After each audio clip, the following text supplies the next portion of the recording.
Hello বন্ধুরা, কেমন আছো সবাই? আশা করি অনেক অনেক ভালো আছো। রবি টেনমিন স্কুলে তোমাদের সবাইকে স্বাগতম। আজকে আমরা আলোচনা করব তোমাদের বিজ্ঞান বইয়ের প্রথম অধ্যায় অর্থাৎ জীব ও পরিবেশ এই অধ্যায়টা নিয়ে। তো চলো শুরু করা যাক। তো প্রথমেই আমরা পরিবেশ সম্পর্কে একটু জেনে নিই। আমরা জানি পরিবেশ কিন্তু দুই প্রকার, একটা হচ্ছে প্রাকৃতিক পরিবেশ এবং মানুষের তৈরি পরিবেশ। আমরা তৃতীয় শ্রেণীতে কিন্তু পড়ে এসেছি এটা নিয়ে বিস্তারিত। তো তারপরে আমি আরেকটু বলে দিই, প্রাকৃতিক পরিবেশ কি? যেই পরিবেশের উপাদানগুলো প্রাকৃতিকভাবে পাওয়া যায়। যেমন খেয়াল করে এখানে আমরা একটা ছবি দেখতে পাচ্ছি, এখানে নদী, তারপর হচ্ছে গাছ, পশু দেখা যাচ্ছে। সো এই পরিবেশে যা কিছু দেখতে পাচ্ছ সব কিছু কিন্তু প্রাকৃতিকভাবে তৈরি হয়েছে, তাই এটা হচ্ছে প্রাকৃতিক পরিবেশ। অন্যদিকে এই ছবিটার দিকে খেয়াল করে এখানে আমরা বিল্ডিং দেখতে পাচ্ছি, গাছ দেখতে পাচ্ছি, দালান কোঠা, আরও অনেক স্ট্রাকচার দেখতে পাচ্ছি। এগুলো সব কিন্তু মানুষের তৈরি করা, মানে প্রাকৃতিকভাবে এটা তৈরি হয়নি, আর তাই এটা হচ্ছে মানুষের তৈরি পরিবেশ।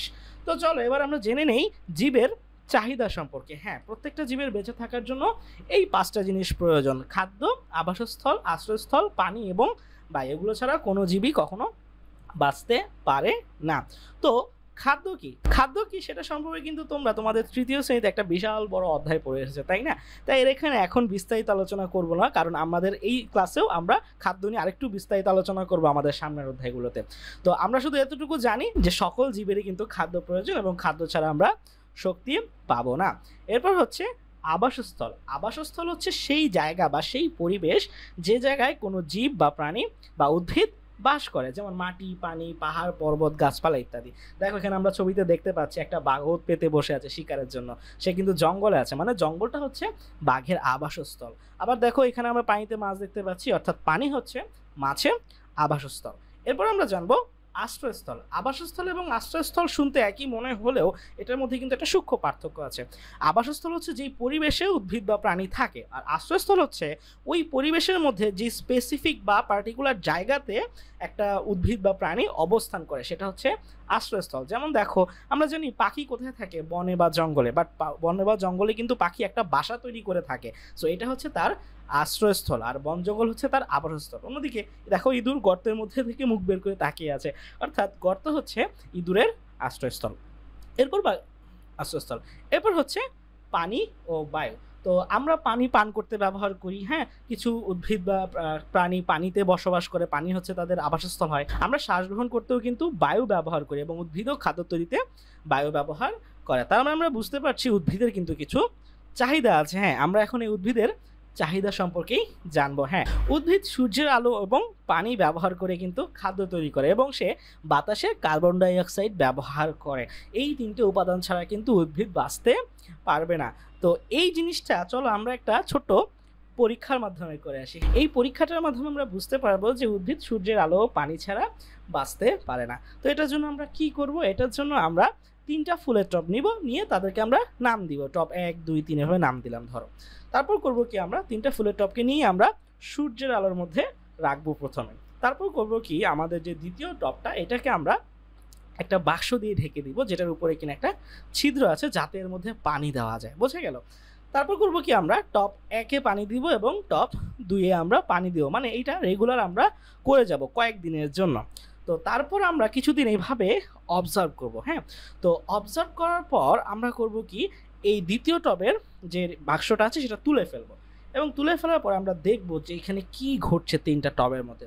তো আমরা যদি টব 1 খেয়াল করি তাহলে আমরা দেখব যে এই টবটা কিন্তু সূর্যের আলো পেয়েছে, রাইট, এবং একই সাথে সে বায়ুও পেয়েছে।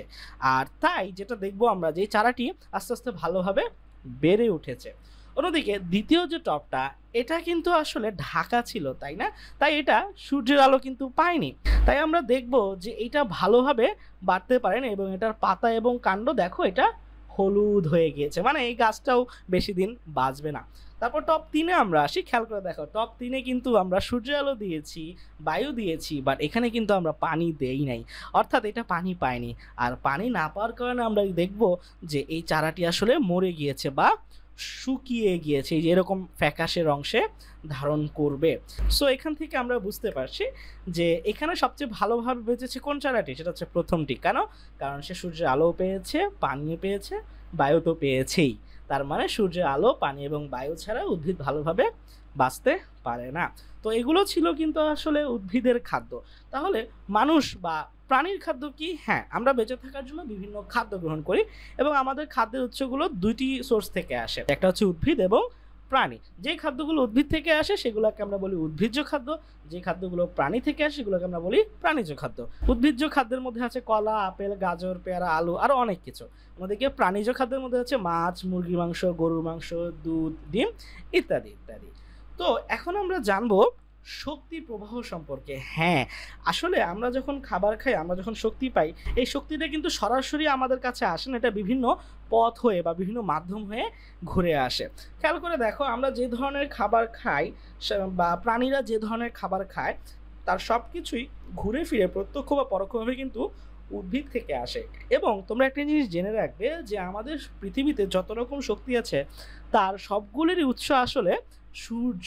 হ্যাঁ, যেটা হয় উদ্ভিদ সূর্য থেকে শক্তি পায়, সেই শক্তি থেকে উদ্ভিদ খাদ্য তৈরি করে। আমরা প্রাণীরা বা মানুষরা তো খাদ্য তৈরি করতে পারি না, তো আমরা উদ্ভিদ থেকে কি খাদ্য গ্রহণ করি এবং অনেক প্রাণী আবার অন্য প্রাণীকে খায়, যেমন আমরা আবার অনেক প্রাণীকে খাই। তো এভাবে সূর্য থেকে গাছ, গাছ থেকে বিভিন্ন পশু পাখি, তারপর মানুষ, তারপর আরও বিভিন্ন প্রাণীর মধ্যে একটা একটা করে ছড়িয়ে যেতে থাকে। তো এইভাবে আসলে একটা শক্তির প্রবাহ চলতে থাকে। এই জিনিসটা আসলে অনেক কমপ্লেক্সভাবে চিন্তা করা যায়, এটা তোমরা উপরের ক্লাসে আরও ভালোভাবে জানবে ইকোসিস্টেম যখন পড়বে তখন। ঠিক আছে, তো চলো এবার আমরা আরেকটা জিনিস সম্পর্কে জানবো, সেটা হচ্ছে পরিবেশের পরিবর্তন। হ্যাঁ, দেখো তো এখানে তুমি দুটো ছবি দেখতে পাচ্ছ।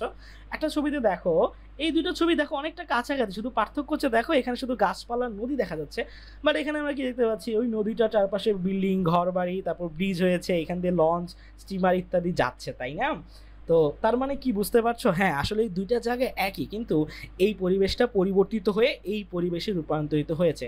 তো এই পরিবেশ পরিবর্তনের বেশ কিছু কারণ আছে। পরিবেশ মূলত দুইটা কারণে পরিবর্তিত হয়, একটা হচ্ছে প্রাকৃতিক কারণে, আর একটা হচ্ছে মানুষের কর্মকাণ্ডে। প্রাকৃতিক কারণ বলতে মূলত প্রাকৃতিক দুর্যোগ বোঝানো হচ্ছে, যেমন বন্যা, খরা, ঝড়, ভূমিকম্প ইত্যাদির কারণে একটা পরিবেশের আমূল পরিবর্তন আসে। আবার আমরা মানুষরাই বেশি বেশি করে আরও পরিবেশ পরিবর্তন করছি, যেমন আমরা জ্বালানি সংগ্রহ করার জন্য গাছ কাটছি, ফসল উৎপাদনের জন্য আমরা বনভূমি ধ্বংস করছি, আবার শস্য উৎপাদন বা খামার তৈরি করি আমরা জমিতে, তারপর হচ্ছে বাড়িঘর তৈরি, রাস্তাঘাট নির্মাণ, কলকারখানা তৈরি, নদী ভরাট, পাহাড় কাটা ইত্যাদি আরও অনেক বহুবিধ কাজ করে আমরা পরিবেশের সম্পূর্ণ আমূল পরিবর্তন করে ফেলেছি। এটাই হচ্ছে আসলে সত্যি কথা বলতে, পরিবেশের পরিবর্তন অধিকাংশই হয় মানুষের দ্বারা, এবং এর কিন্তু বেশ খারাপ কিছু প্রভাব আছে। হ্যাঁ, পরিবেশ পরিবর্তন যদি আমরা করে ফেলি, আমরা তাহলে পরিবেশের যে সাম্যাবস্থা আছে সেটাকে আমরা নষ্ট করে ফেলি। তখন হয় কি, দেখা যায় পরিবেশও উল্টাপাল্টা আচরণ শুরু করে। যেমন দেখো, বিভিন্ন সময় আমরা দেখতে পাই এখন বৃষ্টিপাত হয় যখন হওয়ার কথা না, আবার তাপমাত্রা বিভিন্ন সময় অনেক কম বেশি হয়ে যায়। তারপর বিভিন্ন ধরনের দুর্যোগ যেমন বন্যা, খরা, ভূমিধস ইত্যাদি আমরা এগুলোও দেখতে পাই, এবং এর ফলে যেটা হয় যে মানুষ, অন্যান্য জীব আমরা মারাত্মকভাবে ক্ষতিগ্রস্ত হই। যেমন দেখো এখানে বন্যা হয়েছে, বন্যা হলে মানুষের কী অবস্থা দেখতেই পাচ্ছ, মানুষ, পশু পাখি সবাই কষ্টে আছে, তাদের থাকার জায়গা নেই, খাওয়ার ব্যবস্থা নেই।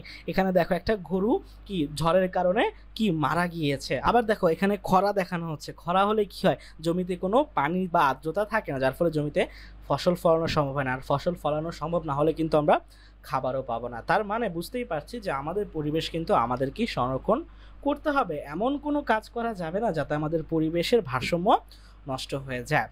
তো আজকের মতো এই চ্যাপ্টারের আলোচনা এখানেই শেষ করে আমি হাসান সাইন আপ করছি। সবাই ভালো থাকো, সুস্থ থাকো, দেখা হচ্ছে পরের অধ্যায়। টাটা।